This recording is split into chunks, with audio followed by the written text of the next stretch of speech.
2.2 កំណែទម្រង់ឆ្នាំ1884ភាពមិនអើពើរបស់មន្ត្រីរាជការស្ដេចត្រាញ់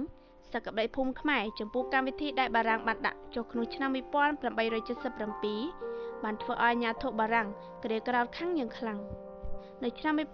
1884អំណាចអាណាព្យាបាលបារាំងបានប្រឹងប្រែងទាញស្ថាប័នរដ្ឋបាលកម្ពុជាទាំងអស់ក្រោមការគ្រប់គ្រងរបស់ខ្លួនដូច្នេះកំណែទម្រង់ឆ្នាំ1884ជាការមួយដែលបារាំងចង់ប្រែក្លាយប្រទេសកម្ពុជាជាប្រទេសក្រោមអាណាព្យាបាលឲ្យទៅជាប្រទេសក្រោមអាណានិគមរបស់ខ្លួនវិញកម្មវិធីកំណែទម្រង់ឆ្នាំ1884បានបន្តខ្លឹមសារនៃកម្មវិធីឆ្នាំ1877ប៉ុន្តែអ្វីដែលបន្ថែមលើពីនេះគឺការដាក់ប្រទេសកម្ពុជាក្រោមការគ្រប់គ្រងរបស់បារាំងផ្ទាល់ឈលលើកិច្ចព្រមព្រៀងឆ្នាំ1884បារាំងបានរៀបចំថ្នាក់ដឹកនាំខេត្តដោយបារាំងផ្ទាល់គឺមាត្រា3ខេត្ត58ត្រូវបង្រួបបង្រួមចូលគ្នាមកត្រឹម8ខេត្តឲ្យស្ថិតនៅក្រោមអំណាចរេស៊ីដង់ត្រូវមានការតែងតាំងពីរេស៊ីដង់សេនេរ៉ាល់ថ្នាក់ដឹកនាំបារាំងលើសហព័ន្ធឥណ្ឌូចិនតាមសេចក្តីស្នើសុំពីរេស៊ីដង់ស៊ូប៉េរីយ៉េថ្នាក់ដឹកនាំបារាំងលើប្រទេសកម្ពុជាធ្វើការគ្រប់គ្រងការងារពីប្រទេសកម្ពុជាក្រោមការផ្ទាល់ពីរេស៊ីដង់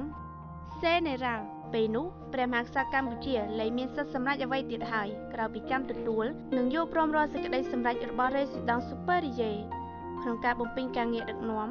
រេស៊ីដង់ស៊ូប៉េរីយ៉េមានក្រុមប្រឹក្សាដែលមានតួនាទីជាជំនួយការងារដែលក្នុងនោះមានសមាជិកចំនួន12នាក់គឺ6នាក់ជាមន្ត្រីពាណិជ្ជកម្មបារាំងតាំងដោយរេស៊ីដង់សេនេរ៉ាល់និងជនជាតិខ្មែរ3នាក់ចិនម្នាក់ចាមម្នាក់យួនម្នាក់ដែលតែងតាំងដោយព្រះមហាក្សត្រដោយមានការអនុម័តយល់ព្រមពីរេស៊ីដង់នេសេរ៉ាល់នគរសាំងស៊ីន 2.3 ការបះបោររបស់ប្រជាជនកម្ពុជាឆ្នាំ1886ដោយមើលឃើញថាកិច្ចព្រមព្រៀងឆ្នាំ1884ធ្វើឲ្យពួកគេបាត់បង់សិទ្ធិអំណាចដែលធ្លាប់មានពីមុនមកពួកមន្ត្រីសក្តិភូមិខ្មែរបានបំបល់ប្រជាជនឲ្យចូលរួមធ្វើការប្រឆាំងតវ៉ានៅឆ្នាំ1885ការបះបោរដែលបានរៀបចំឡើងដោយមន្ត្រីរាជការបានផ្ទុះឡើងហើយបានរីករាលដាលយ៉ាងលឿនពាសពេញផ្ទៃប្រទេសបាតុករបានលើកបដាទាមទារឲ្យបារាំងប្រគល់សិទ្ធិអំណាចថ្វាយព្រះមហាក្សត្រខ្មែរវិញការបះបោររបស់ពួកបាតុករពុំមានឥរិយាបថជាការទាមទារឯករាជ្យទេចំណុចដែលសំខាន់គឺជាការទាមទារឲ្យបារាំងដកអំណាចគ្រប់គ្រងដោយផ្ទាល់ខ្លួនចេញពីប្រព័ន្ធរដ្ឋបាលខ្មែរ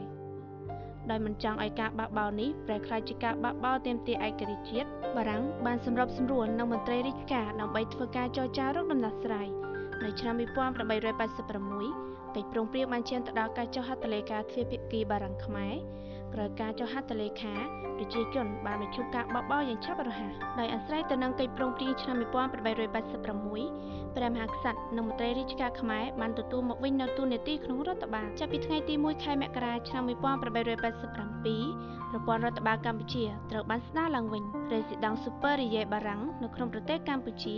បានបន្តការងារជាទីប្រឹក្សាព្រះមហាក្សត្រខ្មែរដូចមុនដដែលដូច្នេះការប៉ុនប៉ងរបស់បារាំងដើម្បីកែប្រែសង្គមខ្មែរពីសង្គមប្រពៃណីទំនៀមទម្លាប់ឲ្យទៅជាសង្គមមួយ